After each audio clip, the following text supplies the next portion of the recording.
로마서 1장 1절입니다. 예수 그리스도의 종 바울은 사도로 부르심을 받아 하나님의 복음을 위하여 택정함을 입었으니 이 복음은 하나님이 선지자들을 통하여 그의 아들에 관하여 성경에 미리 약속하신 것이라. 그의 아들에 관하여 말하면 육신으로는 다윗의 혈통에서 나셨고 성결의 영으로는 죽은 자들 가운데서 부활하사 능력으로 하나님의 아들로 선포되셨으니 곧 우리 주 예수 그리스도시라. 아멘. 서론을 우리가 2시간에 걸쳐서 살펴보았고 이제 본론으로 들어갑니다. 로마서는 로마인 성도들에게 보내는 편지이지요. 편지를 읽을 때에는 그냥 읽으면 돼요. 편지를 읽을 때 처음 받아보는 편지인데 그 편지의 대강, 이것이 주제는 무엇이고 어떤 구도로 되어 있고 이런 거 따져요? 안 따져요? 안 따졌을 거예요. 아마 그냥 편지가 오면 열어서 누구한테 왔구나, 아, 이 편지는 무슨 의미로 쓰여졌을 거야 라고 상상할 수도 있을 것이고, 연인들의 편지라고 보면 사랑의 고백이라고 할 거고, 부모님의 입장에서는 염려와 걱정 속에 사랑한다는 이야기일 거고, 뭐 여러 가지 의미들로 사전에 무슨 내용일까라고 생각하면서 편지를 열어볼 거예요. 그러는 것처럼 우리는 그동안에 성경을 공부한다라고 할 때 너무 신학적인 측면에서 접근해 들어가는 경우가 굉장히 많았어요. 어떤 틀을 잡히면 그 틀 속에서 말하려고 하는 그 기자, 그 저자의 의도하고는 좀 멀리 떨어지는 경우가 굉장히 많이 있죠. 설교가 특히 그렇습니다. 하고 싶은 이야기는 있는데 성경의 구절을 가지고 자기 하고 싶은 이야기를 하는 경우가 굉장히 많거든요. 사실 로마서를 강론하면서도 그 로마서 그 편지에 나오는 어떤 개념에 대한 정리는 중간중간에 한 번씩 들어갈 것이지만 제일 중요하게 생각하는 것은 편지로 한번 보겠다라는 시도가 이번 로마서 공부라고 보시면 되겠습니다. 그래서 첫 번째, 오늘은 서론이라고 하면은 제가 앞전에 강론했던 2번의 로마서 서론이라는 의미가 아니라 편지의 서론격인 1장 1절로부터 1장 7절까지 아니면은 1장 13절까지에 대한 내용이 그냥 서론이에요. 한마디로 말하면 인사말이죠. 정확하게 말하면. 근데 그 인사말에 제가 처음 전도사가 되어졌을 때 성경에 대해 잘 모르잖아요. 잘 모르는 것이 아니라 전혀 몰랐죠. 모르니까 윤리와 도덕서 개념으로 자연스럽게 들어왔고, 그 윤리와 도덕서 중에서 우리가 익히 알고 있는 윤리와 도덕적인 단어가 나오면 그걸 가지고 하고 싶은 이야기를 그냥 하면 되는 정도였었어요. 그러다 보니까 그 편지 전체에 대한 내용, 편지의 그 흐름 속에서 무슨 말을 하려고 하는 건가가 중요하게 안 잡히고 그냥 그 단어 하나에 우리의 눈이 돌아가고 마음이 가서 그걸 설명하는데 시간을 다 보냈어요. 오늘 1장 1절도 마찬가지죠. 예수 그리스도의 종 바울은 사도로 부르심을 받아, 이렇게 나가면서 벌써 걸리는 것이 뭐냐면 예수 그리스도의 종이란 뭐냐? 둘로스라는 단어다. 뭐 이렇게 해가지고 그거 설명하기에 굉장히 바빴거든요. 근데 아시다시피 오늘 1장 1절 예수 그리스도의 종 바울은 사도로 부르심을 받아 하나님의 복음을 위하여 택정함을 입었으니, 자, 종, 부르심, 복음, 택정, 뭐 이런 단어들이 우리 눈에 그냥 들어온다는 말이시죠.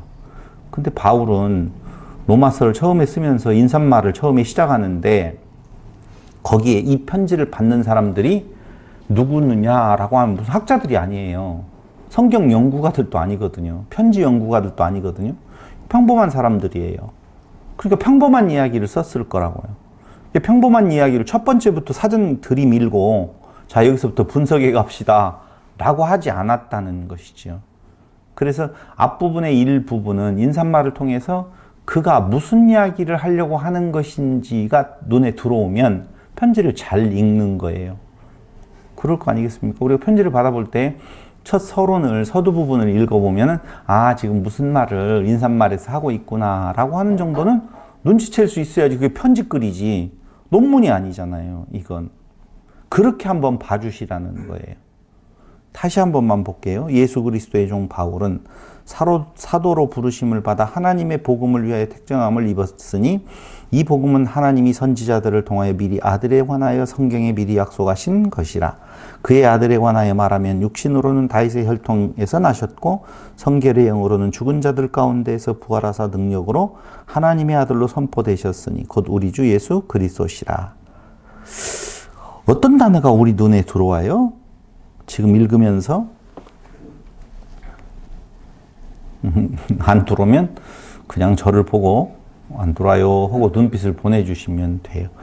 여기에서 눈에 들어오는 단어는 일단 복음이라는 단어지요. 복음을 위하여 택정함을 입었으니 이 복음은 이렇게 반복해서 글자가 나온다는 말은 복음이라는 단어가 여러분들의 눈에 들어왔으면 좋겠어요. 그럼 복음은 무엇이냐라고 바울은 이야기를 하느냐 하면은 1장 2절에 이 복음은 하나님이 선지자들을 통하여 그의 아들에 관하여 성경에 미리 약속하신 것이다 라고 나오죠. 그런데 미리 약속하셨는데 그 약속에 대한 내용을 보면 다윗의 혈통으로 날 거라고 미리 이야기를 했다는 것이죠. 1장 3절에 대한 내용이에요. 그 아들에 관하여 말하면 육신으로는 다윗의 혈통에서 나셨다라고 하는 것이죠. 두 번째요. 그의 아들에 관한 것이다. 복음은 1장 4절에 나오죠. 성결의 영으로는 죽은 자들 가운데서 부활하사 능력으로 하나님의 아들로 선포되셨으니 곧 우리 주 예수 그리스도시라. 하나님의 아들, 그의 아들에 관한 것, 주 예수 그리스도다 그 말입니다. 2절에 보면 이 복음은 하나님이 선지자들을 통해 그의 아들에 관하여라고 나오잖아요. 근데 그 아들에 관하여가 4절에 가보면은 하나님의 아들로 선포되셨으니 곧 우리 주 예수 그리스도시라 이렇게 말하잖아요. 그러니까 그의 아들에 관한 것 주 예수 그리스도. 그런데 그 주 예수 그리스도 그의 아들은 부활의 능력으로 선포되셨다. 누구라고 하는 사실이 하나님의 아들이라는 사실이 부활로 말미암아 선포되었다. 이렇게 말해주고 있어요. 자, 세 번째, 이 복음은 사도로 하나님의 복음을 위하여 사도로 부르심을 받았고 하나님의 복음을 위하여 택정함을 입었다 이렇게 말하잖아요. 저하고 이 눈빛으로 한번 인사를 해보시지요. 성경에 대한 내용은 바울이 사도로 부르심을 받았고 복음을 위하여서, 두 번째로는 하나님의 복음을 위하여 택정함을 입었다 이렇게 말을 해요. 지금 벙벙하죠. 도대체 어떻게 이끌어 가려고 하는 건가라고 할지 모르겠어요. 다시 한 번만 이야기할게요. 성경에 미리 약속하신 것이다. 그런데 그 약속의 내용을 보면 물론 메시아의 약속인데 메시아는 다윗의 혈통으로 오신다. 이렇게 약속된 대로 오셨다는 거예요. 그런데 그분이 성결의 영으로는 부활의 능력으로 선포되셨다.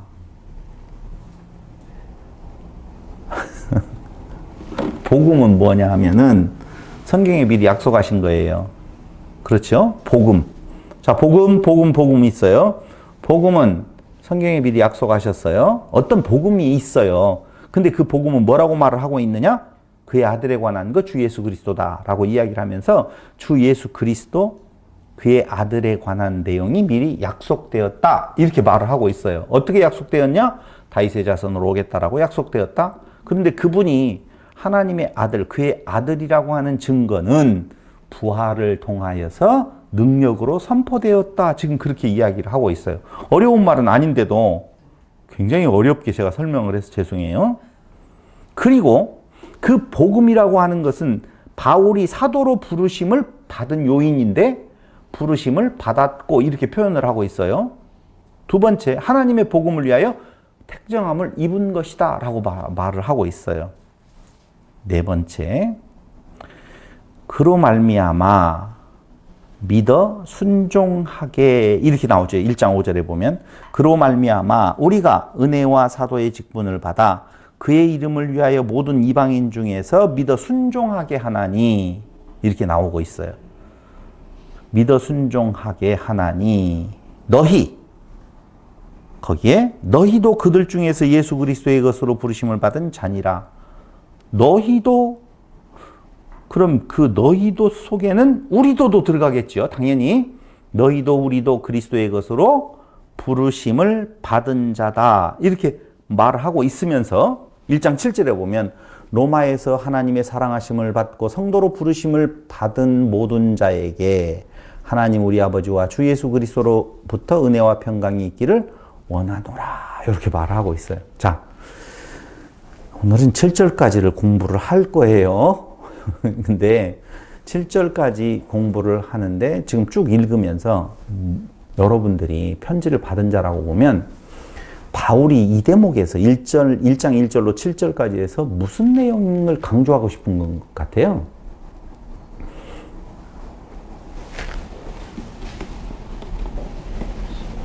이건 한국말 성경으로도 잘 표현되어 있지만 헬라어 성경을 보면 더욱더 잘 표현되어 있는 부분이 있어요.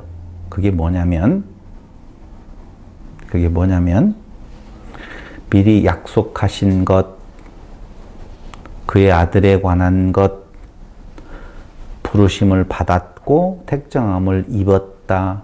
믿어 순종하게 그로 말미암아 믿어 순종하게 너희도 그리스도의 것으로 부르심을 받은 자 1장 7절에 부르심을 받은 모든 자라고 하는 단어의 나열을 통하여서 문법적으로 보면 이 모든 것들이 다 수동태예요. 수동태.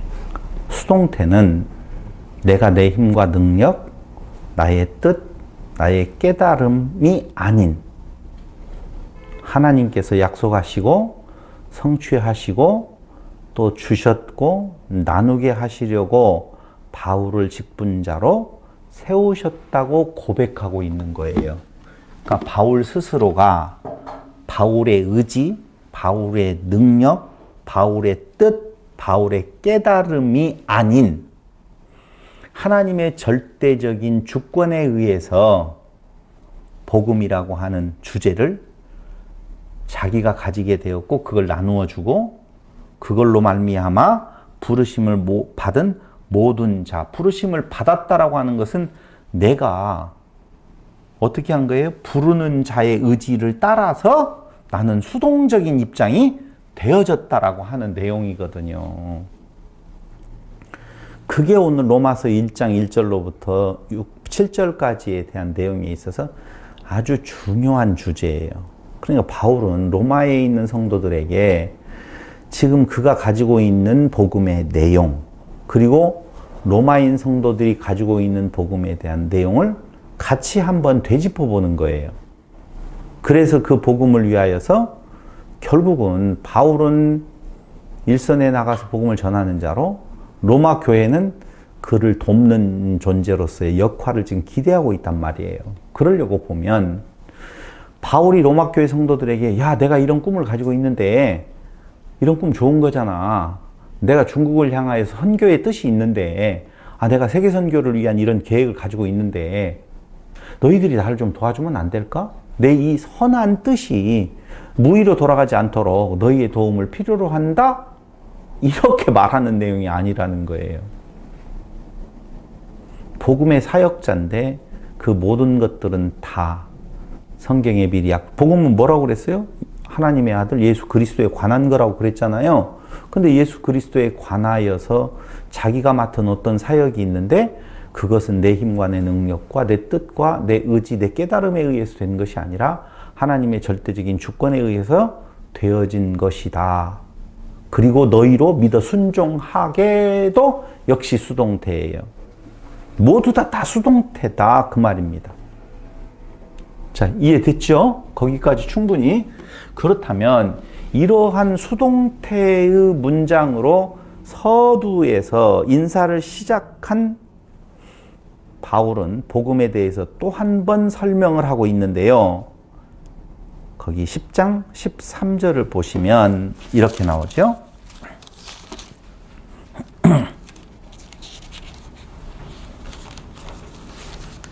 10장 13절.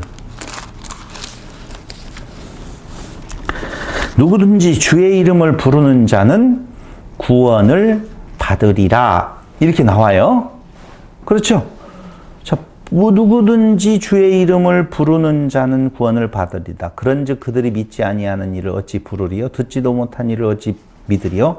전파하는 자가 없이 들으리요? 보내심을 받지 아니하였으면 어찌 전파하리요? 기록된 바 아름답도다. 좋은 소식을 전하는 자들의 발휘함과 같으니라. 오늘 부르심을 받아서 복음을 전하는 자로서의 바울의 존재가 분명하지요. 근데 10장에서 보니까 이렇게 나와 있어요.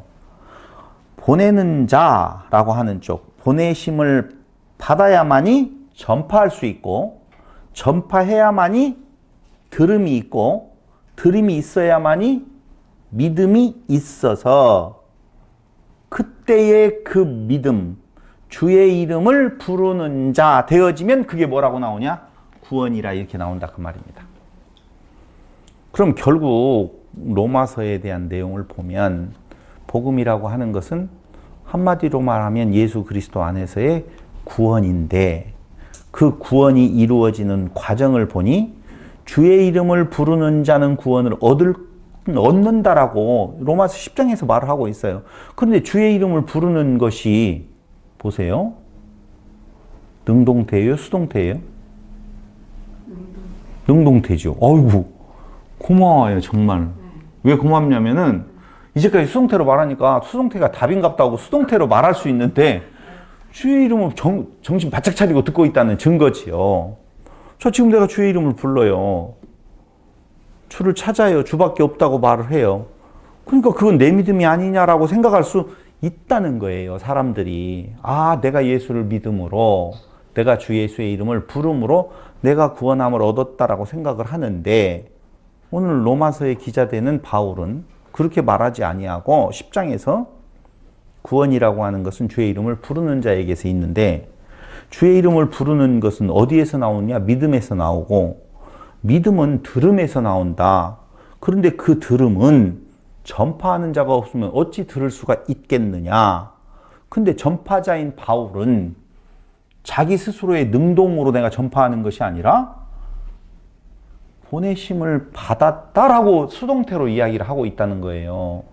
그러니까 하나님께서 바울을 불러서, 바울뿐만 아니죠. 모든 복음 전도자들을 불러서 그들을 택해서 어떻게 하고 있어요? 보내주었다는 거예요. 보내심을 받았다 지금 그 말이에요. 지금 수동태라고 하는 말을 제가 설명을 하고 있는 거예요.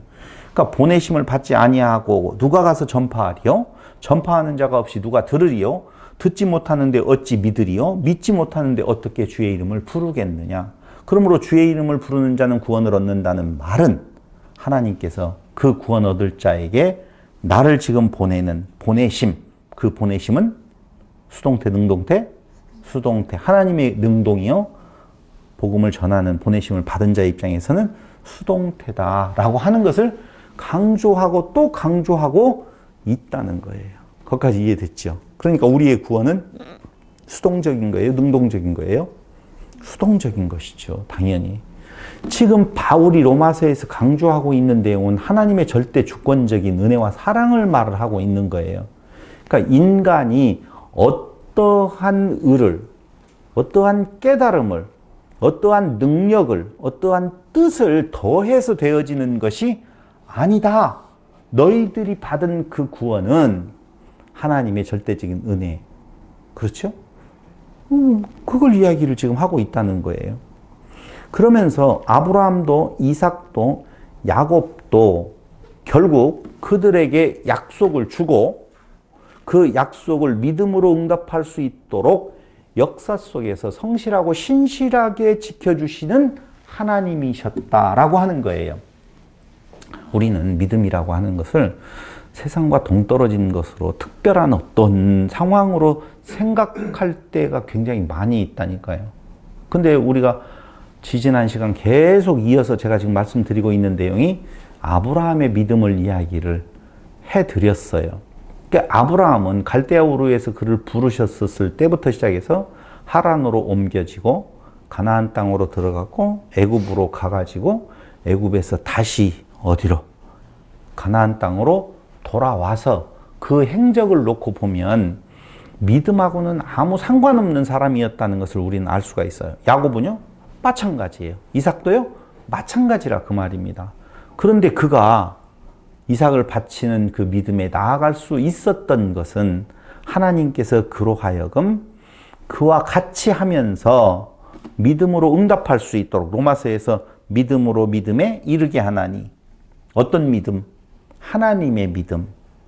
그 하나님의 믿음이 아브라함으로 하여금 그 믿음을 내어놓을 수 있도록 역사 속에서 그에게 하나님께서 역사하셨다. 역사 속에서 역사하셨다니까 좀 그러시네요. 하나님께서 아브라함의 그 생애에서 역사하심으로 말미암아 아브라함으로 하여금 이삭을 갖다 바치는, 이삭을 바친다는 행위를 강조하려고 하는 것이 아니란 말입니다. 그가 그 바치는 데에 그 속에 있는 믿음의 상태가 무엇인가를 지금 말씀해 주고 있는 건데 이삭도 야곱도 마찬가지였었다라고 하는 것을 말해 주고 있어요.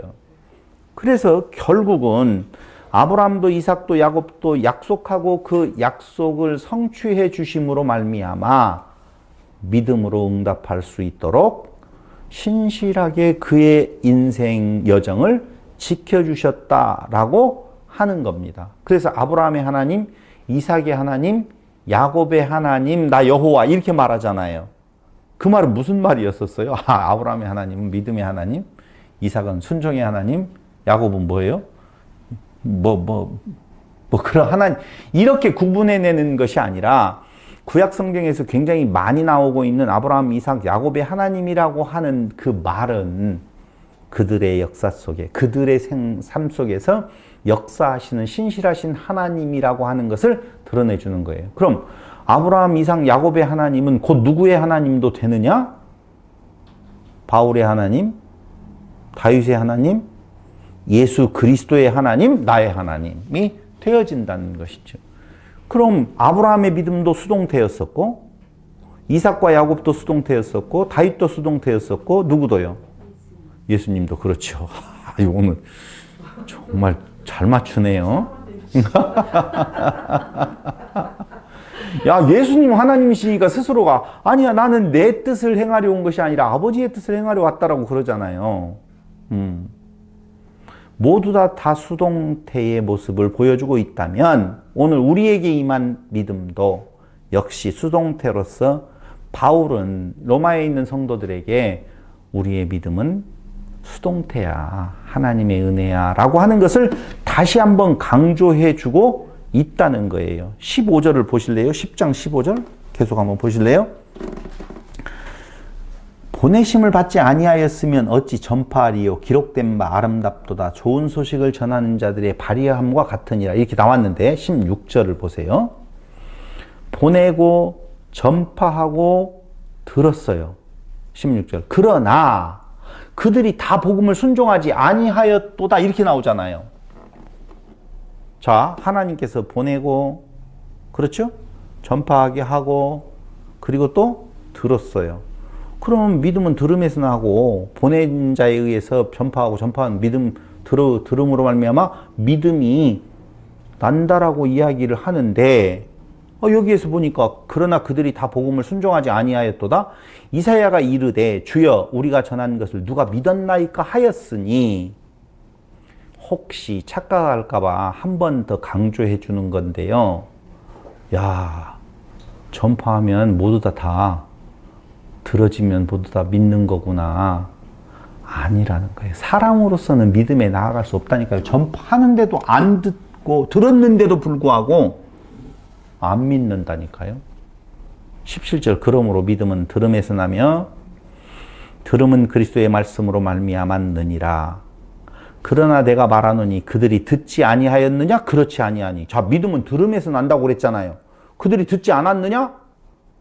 오늘 이사야가 말한 내용은 자기가 전한 것을 믿지 않았다는 거예요. 이스라엘 백성들이. 그런데 믿음은 들음에서 나며 들음은 그리스도의 말씀으로 말미암았는데 오늘 그 말씀이 전해졌는데도 불구하고 그러나 내가 말하노니 그들이 듣지 아니하였느냐? 들었는데도 불구하고 그렇지 아니하니 그 소리가 온 땅에 퍼졌고 그 말씀이 땅 끝까지 이르렀도다 하였느니라. 그러나 내가 말하노니 이스라엘이 알지 못하였느냐? 먼저 모세가 이르되 내가 백성 아닌 자로서 너희를 시기하게 하며 미련한 백성으로서 너희를 노엽게 하리라 하였고, 모세가 말을 했는데도 안 듣잖아요. 아니요, 들었는데도 믿음을 내비치지 않잖아요. 하나님이 모든 사람을 순종하지 아니하는 가운데 가두어 두심은 모든 사람에게 긍휼을 베풀려 하심이로다. 이게 중요한 말이에요. 다시 말씀드리면 믿음은 들음에서 나면 들음은 그리스도의 말씀으로 말미암았다라고 정리해서 말하고 있는데, 그렇게 되었는데도 불구하고 믿지 아니한, 순종하지 아니한 모습을 그들이 나타내었다. 왜? 이유는 거기 나오잖아요. 그것도 역시 수동태예요. 순종하지 아니하는 가운데 가두어 두심은 모든 사람에게 긍휼을 베풀려 하심이로다 라고 하는 내용이란 말이에요. 어디 가요? 죄송해요. 제가 몇 절을 이야기했죠? 거기도 그렇지만 다시 볼게요. 10장 15절 다시 한번 볼게요. 정말 죄송해요. 그러나 그들이 다 복음을 순종하지 아니하였도다. 이사야가 이르되 주여 우리가 전한 것을 누가 믿었나이까 하였으니 그러므로 믿음은 들음에서 나며 들음은 그리스도의 말씀으로 말미암았느냐. 그러나 내가 말하노니 그들이 듣지 아니하였느냐. 그렇지 아니하니 그 소리가 온 땅에 퍼졌고 그 말씀이 땅끝까지 이르렀도다 하였느냐. 그러나 내가 말하노니 이스라엘이 알지 못하였느냐. 먼저 모세를 통하여서 어떻게 했다? 알았다는 거예요. 그런데 이사야는 매우 담대하여 내가 나를 찾지 아니한 자들에게 찾은 바 되고 내게 묻지 아니하는 자들에게 나타났노라 말하였고, 이스라엘에 대하여 이르되 순종하지 아니하고 거슬러 말하는 백성에게 내가 종일 내 손을 벌렸노라 하였노라. 여기 종일, 하나님이 손을 벌렸다라고 말을 하고 있어요. 그렇죠? 이 종일이라고 하는 말이 무슨 말이냐 하면은 이런 말이에요. 종일이라고 하는, 종 플러스 일이라고 하는 단어인데요. 홀로스라고 하는 종은 모든, 전체 이런 뜻이 있어요. 두 번째, 일이라고 하는 건 헤메라, 날이잖아요. 종일, 모든, 날. 그러니까 모든 날이에요. 이것은 한마디로 말을 하면 그냥 우리의 역사예요. 역사. 우리 사는 날 동안, 모든 날 동안에 하나님께서 팔 벌리고 지금 기다리고 있다 그 말이에요. 내 손을 벌렸노라 라고 하는 내용이라니까요. 그러니까 하나님께서 종일 우리 안에 역사하셔서, 모든 사람들 안에 역사하셔서 당신을 드러내어 주고 있다는 거예요. 그런데도 불구하고 그들이 그것을 믿지 아니한다라고 하는 거예요. 그것을 아까 11장 몇 절에서요? 32절에서 모든 사람을 순종하지 아니하는데 가두어 둔 것은 무엇하려고? 긍휼을 베풀려 하심이로다 라고 말해주고 있는 거예요. 다시 말씀드릴게요. 온종일 두 팔 벌려 찾으시는 하나님인데, 거꾸로 성도들은 언제나 자기의 만족을 채워주는 신을 찾기 위해서 헤매고 있다는 것이죠. 이게 10장 21절에 나오는 내용이에요. 이스라엘에 대하여 이르되 순종하지 아니하고 거슬려 말하는 백성에게, 이 순종하지 아니하고 거슬리는 이유가 어디에 있느냐라고 하면은요, 하나님이 주시고자 하는 그 복음의 가치를 알지 못하고, 인간들은 하나님께 나아가는 유일한 목적이 무엇이냐라고 하면은 자기 자신의 만족을 채워주는 신을 찾기 위해서 나아간다 그 말입니다. 그러니 그 만족을 채워주지 아니하는 소리가 들리면 듣지도 아니하고 거부해 버린다니까요. 믿음으로 화답하지 않는다니까요. 아브라함에게 있어서는 당연히 어떤 것이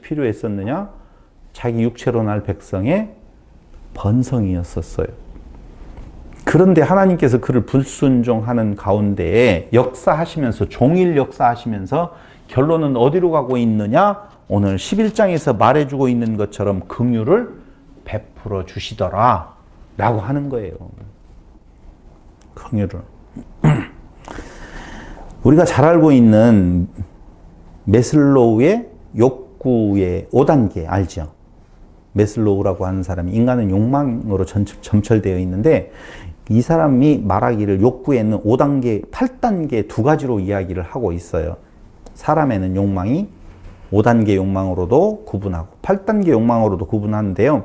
첫 번째 5단계에서는요. 생리적 욕구, 두 번째로 생리적 욕구가 만족이 되어지면 안전 욕구, 그 다음에 사회적 욕구, 그 다음에 인정 욕구, 마지막 자아 실현 욕구가 있다고 말을 해요. 그런데 8단계로 나눌 때는요.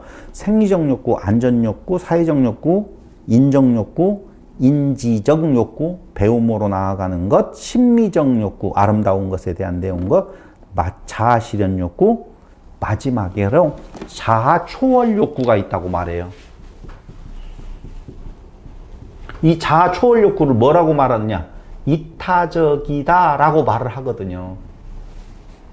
그러니까 사람이 가장 큰 욕심은 뭐냐면요. 자기의 생리적인 욕구가 채워지면 단계 올라가 가지고 나를 위한 자아 실현의 욕구를 넘어서면 자아 초월이라고 해서 자아 실현은 자기 완성의 의미의 개념이 있는데 자아 초월은 이제는 내가 신이 되어서 너를 위하여서 뭔가를 베풀 수 있는 단계까지를 생각한다는 거예요. 그러니까 전부 다 메슬로우가 말하고 있는 인간의 욕구는요. 전부 다 무엇을 말하고 있는 건가? 나가 중심이에요. 그게 인간의 모습이라 그 말이죠. 그걸 충족시켜 줄 수 있는 신을 찾아가는데 복음에 나타난 신의 뜻은 어디가 있는 건가? 너 없다는 거예요. 너 없게 너는 불순종의 아들이라고 하는 것을 드러내는 이유는 목적이 어디에 있는 건가? 오늘 무엇 하려고요? 긍휼을 베풀려 하심이다 라고 하는 거예요. 그런데 그 긍휼이 세상에 더할 나위 없는 복이라고 하는 사실을 아브라함은 나중에 깨닫고 야곱도 나중에 깨닫고 다윗도 나중에 깨닫고 그 과정 하나님의 역사 속에서 깨닫는 것은 하나님이 두 팔 벌려서 그를 지금 기다리고 있다는 것이죠. 그 길로 오도록. 왜 두 팔 벌리고 기다려요? 틀림없이 온다는 거야. 고기를 잡는 방식이 있다고 그러잖아요. 망을 이렇게 쳐놓고 깔때기 같이 이렇게 해놓으면 고기들이 와서 썰물 때, 밀물 때 와가지고 샥 들어왔다가 나가지를 못하고 딱 갇힌다라고 그러잖아요. 그렇게 하나님께서 우리로 하여금 하나님 품 안에서 도망가지 못하도록 고기는 자기 마음대로 헤엄치는 것 같은데 하나님의 쳐놓는 그 그물 안으로 그렇게 딱 들어와서 하나님 품에 딱 안길 수 있도록 그렇게 만드시는 것이 바로 뭐냐? 긍휼인데 나가면 그 그물 안으로 들어와서 그 하나님 품 안으로 들어가면 그게 평화인데 오히려 그 그물을 벗어나려고 하는 인간의 몸부림이라고 하는 것은 인간의 욕구가 있다라고 하는 거예요. 그래서 오늘 로마서 1장 1절로부터 8절까지에 대한 7절까지에 대한 내용에서는 무슨 내용을 말하고 있냐? 수동태를 말하고 있어요. 복음이 주제인데 그 복음에 대한 내용이 바울의 입장에서 성도들의 입장에서는 다 하나님의 절대적인 주권적 사역이다 라고 하는 내용을 지금 선포하고 있는 거예요. 그렇다면은 왜 하나님은 온종일 두 팔 벌려서 찾으시는가 라고 하는 거예요. 무엇 하려고? 근육을 베푸시려고 아까 이야기했어요. 오늘 성경의 로마서 1장에서 7절에서 이렇게 결론을 내리고 있는 것을 볼 수가 있습니다.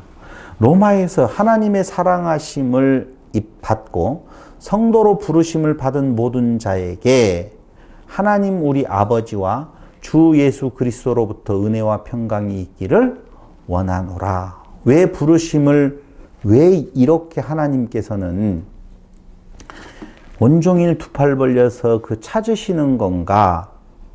그건 은혜와 평강을 주시려고 그렇다는 거예요. 은혜와 평강을 주시려고. 그럼 한번 보시자고요. 종일 찾으셔요. 종일 역사를 통하여서 급품함에 안기게 하려고 하는데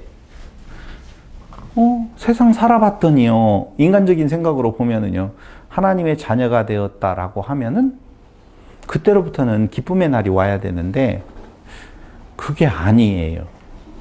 그렇지 않은 모습이 우리 안에 있더라 그 말입니다. 그건 뭐냐? 이제 두 번째 시간, 세 번째 시간에 점진적으로 이야기할 텐데요. 우리네들의 삶의 현실은 고난이에요. 그걸 이야기해요. 성경이 우리의 삶의 일상적인 내용은 고난이 있다라고 하는 내용을 분명히 말을 해주고 있다니까요. 마태복음 6장 33절로 34절을 한번 볼까요? 마태복음 6장 33절. 그런즉 너희는 먼저 그의 나라와 그의 의를 구하라. 그리하면 이 모든 것을 너희에게 더하시리라. 그러므로 내일 일을 위하여 염려하지 말라. 내일 일은 내일이 염려할 것이요 한날의 괴로움은 그날의 족하니라. 이 내용을 보니까 성도의 삶이라고 하는 것이 고난의 연속이겠어요? 기쁨의 연속이겠어요? 고난의 연속이겠어요? 기쁨의 연속이겠어요? 신경 쓰지 마세요. 자, 오늘 마태복음 6장에 대한 내용으로 보면 분명히 그런즉 내일 일을 위하여 염려하지 말아라 라고 하는 말은 여기 성경뿐만 아니라 고난이라고 하는 단어가 굉장히 많이 나와요. 고난. 로마서 1장도 다시 한번 볼까요? 제가 한번 볼게요. 아니, 어디를 보면 그게 정확하게 나올 수 있을까요?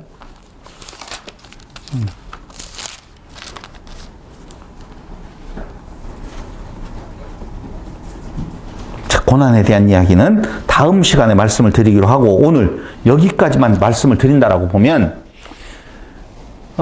하나님께서 우리를 부르셔서 그 품 안에 지금 안아주신다라고 이야기를 하고 있어요.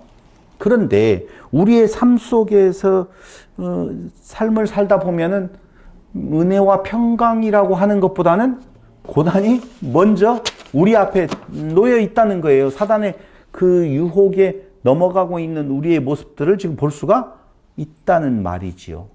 그런데 마태복음 6장 33절에서 은혜와 평강 속에 오늘을 사는 성도들이다. 내일 일은 내일이 염려할 것이다. 한낱 괴로움은 그날의 족하다라고 이야기를 하면서 내일 일을 가지고 염려하지 말라고 이야기를 하죠. 보세요. 한번 보십시다. 내일은 또 뭐가 되어져요? 내일이 되어지고 그 내일은 또 내일이 되어지잖아요. 성도들이 사는 삶에 있어서 관심 갖는 것은요, 어디에 관심이 있느냐? 구원은 종말이라고 하는 단어하고 같이 연결이 되어져서 생각한다니까요. 그러니까 하나님께서 우리를 부르셔서 그 품 안에 지금 오도록 역사를 행하셨어요. 그게 성경에서 말하는 구원이라고 하는 내용이지요. 구원은 언제 이루어져요? 종말에 이루어진다고. 정말 원하는 단어를 잘 말씀해 주셨어요. 그렇게 생각한다니까요. 사람에게 있어서 관심은 구원에 있다니까요. 근데 그 구원은 너를 위한 것이 아니라 나를 위한 거예요. 그런데 하나님께서 오늘 마태복음을 통해서 뭐라고 이야기하느냐? 내일 일을 염려하지 말래요. 그럼 종말이라고 하는 건 뭐냐면요. 내일이 더해지면은 곧 거기가 어디예요? 종말이에요. 그러니까 종말에 관심 갖지 말라는 거예요. 내일 일은 내일 염려하라는 말 없어요. 성경 잘 보시면 내일 일은 내일이 염려할 거라고 나와 있지 내일 염려하라는 말 없어요. 다시 읽어볼까요? 내일이 염려할 것이라고 말하고 있죠. 그럼 내일이 염려한다는 말은 내일 염려하라고 하는 것은 또 내가 염려의 주체가 되어지잖아요. 내일은 없다니까요. 성도는요, 오늘을 사는 거예요. 종말은 언제가 종말이느냐면요, 하나님의 약속 성취의 날이에요. 역사적으로 보면 이전에 살았던 날들에 대한 종말, 끝. 그리고 다시 그리스도 안에 새롭게 사는 것은 올람하파라고 이야기했잖아요. 올람하제는 이전의 삶이라니까요. 올람하바는 새로운 피조물로서의 사는 삶이에요. 그러므로 그 종말이라고 하는 내용이 구원의 날이요, 하나님의 심판의 날이 아니라 하나님의 약속 성취의 날이기 때문에 내일은 우리하고 상관이 없는 거예요. 그런데 우리는 살면서 하나님의 자녀라고 말을 하는데도 불구하고 오늘을 누리지 못하고 사는 이유가 어디에 있냐 이거예요.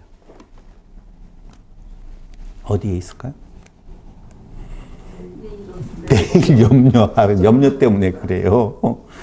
오늘 굶지 않았잖아요. 오늘 입었잖아요.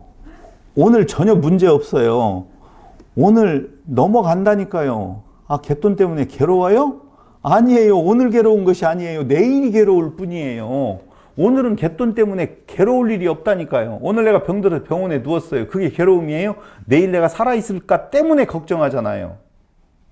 근데 내일로 이루어지는 종말은요, 그날이 인류 심판의 날이 아니라 하나님의 약속이 성취되는 날이기 때문에 내일이 염려할 내용이지, 우리에게는 내일이 있다 없다?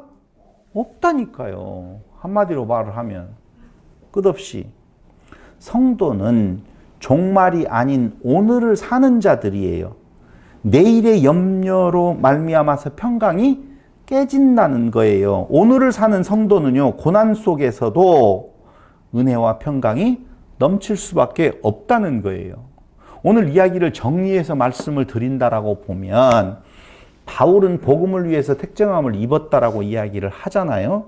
근데 그것이 전부 다 수동태였다라고 하는 거예요. 바울도요, 자기 스스로가 그리스도 앞으로 나아가려고 시도하지 않았었을 때의 그를 다메섹 도상에서 하나님의 역사로 말미암아 불러서 그 복음 안에 들어오게 하나님께서 만들어 주셨어요. 그런데 그가 그 복음을 위하여서 부르심을 받게 된 자들인데, 그 예수의 이름을 증거할 때 예수의 이름을 부르는 자는 구원을 받는다라고 이야기를 했어요. 그런데도 불구하고 전했는데도 듣지 아니하는 자들이 있었다라고 지금 이사야도 이야기하고 모세도 다 이야기를 하고 있단 말이에요. 왜 그러느냐? 이유는 다른 거 아니죠? 뭐였었다고 아까 그랬어요? 응? 하나님께서 그들에게 긍휼을 베푸시는 하나님의 절대 주권을 드러내시려고 하는 것이다, 그 말이에요. 그렇다면 종일 팔을 벌려서 지금 하나님께서 역사를 이루어가고 있는데, 종일 팔을 벌리는데 우리의 삶은 그 하나님의 팔을 벌려서 우리를 지금 찾고 계시고 기다리고 계신다라고 하면 우리의 삶이 기쁘고 즐겁고 행복해야 될 것인데 왜 그렇지 않은 건가? 무엇 때문에 그러느냐? 내일을 걱정 때문에 그런다는 거예요. 그럼 내일 걱정은 바로 내가 주인공이 되었다는 거거든요. 그건 아니라는 것이죠. 그럼 뭐예요? 내일 일은 내일이 걱정하도록 만들고 오늘은 무엇으로 족하다라고 지금 이야기를 하고 있는 건가? 다시 한번 거기 찾아서 34절. 그러므로 내일 일을 위하여 염려하지 말라. 내일 일은 내일이 염려할 것이 한날의 괴로움은 그날로 무엇하다? 족하니라. 그런즉 한날의 괴로움, 우리 가운데에 있는 그 괴로움들은 그 역사하시는 믿음의 선진들의 모습을 보면 괴로운 날들이었었잖아요. 아브라함의 날들이 어찌 평안한 날들이겠어요. 그런데 제일 큰 위기, 제일 큰 시련이라고 하는 아들을 갖다 바쳐라라고 할 때에 그 아브라함의 마음에는 은혜와 평강이 넘치더라, 그 말이에요. 그걸 모르면 은혜와 평강 없다니까요. 그러니까 마음의 평강은요, 이 날들에 대한 내용에 있어서의 삶이 내가 원하는 쪽으로 우리가 원하는 쪽으로, 물질적인 것으로, 병이 없는 것으로, 내가 원하고 있는 쪽으로 자기 만족을 주어야만이 참된 나의 행복이다라고 생각할 때 오는, 그거하고는 절대 반대의 개념에 서 있는 것이다 라고 하는 거예요. 그래서 아브라함의 제일 큰 은혜와 평강은 이삭을 갖다 바치라고 할 때 그에게 찾아온 것처럼, 다윗 왕이 가장 큰 행복을 노래했던 것은 그의 범죄함 속에서 그 하나님을 발견했었을 때 평강이 있는 것처럼, 오늘 로마에 있는 성도들이 혹여 율법이라고 하는 것을 통하여서 자기의 의를 드러내어 자기의 욕구를 하나님으로부터 대가로 받는다라고 생각하고 있다면, 복음은 그런 거 아니야. 복음은 하나님의 절대주권적 역사 안에서 우리에게 은혜와 평강을 고난 속에서 주는 것이다. 그러므로 우리는 오늘 치열하게 살아가는 내 삶 속에서 참 평강이 찾아올 거다라고 하는 것을 서론에서 지금 말을 해주고 있는 것입니다. 그러면 다음 시간에는 중요한, 여러분들이 한번 예습을 한다라고 보면 거기 그런 말이 나와요. 단어가. 이제 보는 눈을 한번 키워주는 건데, 로마서 1장에 보면 11절, 내가 너희 보기를 간절히 원하는 것은 어떤 신령한 은사를 너희에게 나누어 주어 너희를 견고하게 하려 함이니 라고 나와 있어요. 로마서를 쓰는 목적이 여기에 있어요.